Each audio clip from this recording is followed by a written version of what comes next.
वक्फ bill संशोधन, जिसको वक्फ संशोधन 2025 के रूप में जाना जा रहा है, देश में वक्फ संपत्ति के प्रबंधन को विनियमित करने के लिए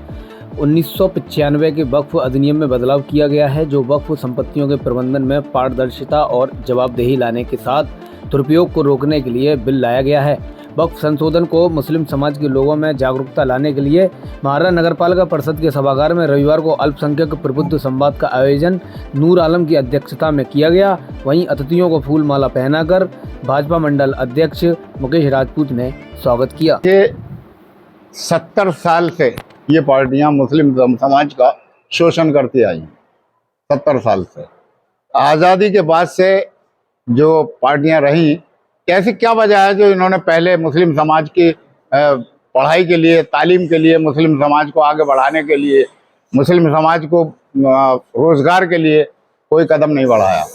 जबकि इसी वक्त का पैसा लाखों करोड़ों रुपया सालाना के हिसाब से उन पार्टियों के भी पास आया, मगर उन्होंने उस पैसे का दुरुपयोग किया। उसी में सुधार लाने के लिए अपने प्रधानमंत्री नरेंद्र भाई मोदी जी ने ये कदम उठाया, ये पहल की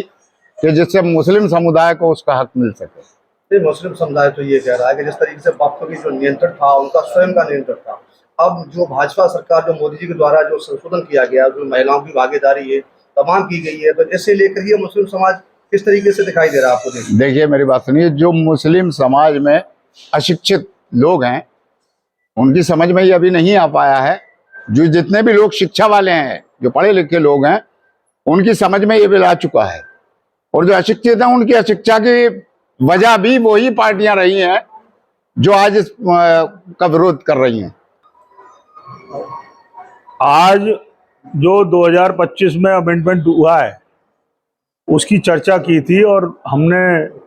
हमारे मुस्लिम समाज के जो प्रबुद्ध लोग हैं, हर जिले में इस तरह की बैठकें हो रही हैं और उनसे चर्चा पर चर्चा हो रही है कि मोदी जी सबका साथ सबका विकास जो मोदी जी का है और उसी पे मोदी जी जो काम कर रहे हैं, उस बात की चर्चा आज हुई है। भारतीय जनता पार्टी वक्फ के नाम पर जो बिल आया है, और